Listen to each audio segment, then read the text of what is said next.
I'm delighted to say I'm now joined by Kenny Macaskill, leader of the Alba Party. Kenny, very good morning to you.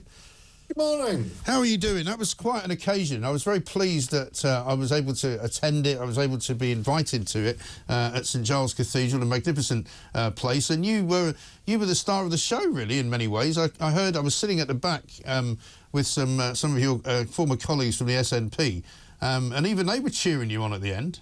Well, I'm glad to hear that. No, it was a fitting moment. Alec always enjoyed coming on your show, Mike, and it's a pleasure to join you. No, it was very poignant.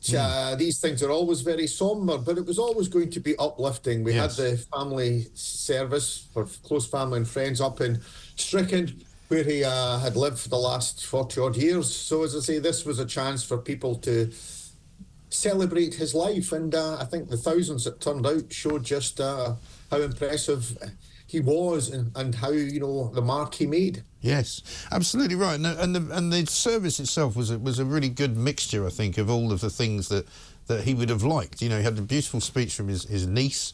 Your speech was a bit more kind of rousing and funnier and all about the man himself as a politician. And his assistant who spoke, or his former, you know, the KC who spoke, was also, I thought, really good. But maybe the proclaimers. You also had the folk singer. You had the cellist and the violinist. It was really and you know, quite a good mix of people. Gordon Brown was there. I hear Keir Starmer was invited but declined. Yeah. I don't know. I wasn't involved in the organisation other than putting in a call to Craig and Charlie at the Proclaimers, who I've known for a lifetime as well. Yeah. I've no doubt Keir Starmer, you know, might have chosen to come, but he probably had other things on as Prime Minister. But I think there was, you know, the turnout. What really mattered, it was always good that people come from across the political spectrum to pay their respects. I've done it myself to others in other political parties. That's part of public life. But equally, I think it was just the ordinary people who turned up, those who couldn't get into St Giles Cathedral, because although it's a huge, big venue, we could have filled it 10 times over with those who chose to stand on what was a cold day. Yeah. It was lovely. And, I mean, your speech was all about the sort of Alex Salmond dream of independence. I mean, funnily enough, I've written a piece which is going to be out, I think, later on today, just about how fractured the independence movement is. Because he used to tell me this when he would come on the show, that, you know, the SNP have kind of forgotten that that's supposed to be their raison d'etre. You know, their whole meaning was to be trying to seek independence for Scotland. But they've sort of forgotten where they are on that. Yeah. Well, I think they have lost their way, which is a tragedy. The cause of independence has never been better supported. You know, we're now, you know, touching close to 50% in opinion polls on a regular basis. It's the political leadership that's lacking.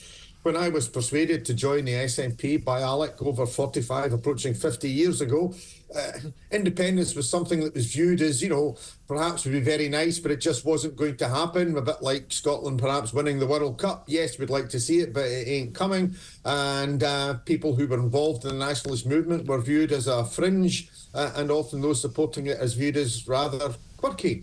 Alec changed all that. I mean, 2014, we came so close to victory, and support for independence has remained at that level. And that was down to him. You know, he brought the movement together. He moulded the modern SNP, and that's the legacy that he leaves. Right. But, I mean, as you know as well as I do, Kenny, you know, it's kind of stalled under the SNP of late, hasn't it, in the sense that they haven't really taken it any further or any closer. I mean, if it's still got that support, it's remained static is one way of looking at it. Well, it has, and the tragedy is actually the circumstances were probably better for those who inherited the mantle after he stepped down. You know, given Brexit, given the difficulties that arose, given what we were told in the referendum in 2014, we were told that we would, you know, be taking out the EU. You know, we were told that, you know, the pound would remain safe and secure. We were told, you know, all these things, that Britain would be a force for good, and that is not what's happening. So I always remember Alec was actually a Democratic Unionist MP when Alec first returned to 2015, returned to Westminster, had said to him, Alec, you know, and he doesn't agree with where Alec and I stand on independence. He said, but you unscrewed the top in the bottle. You know, loosened it.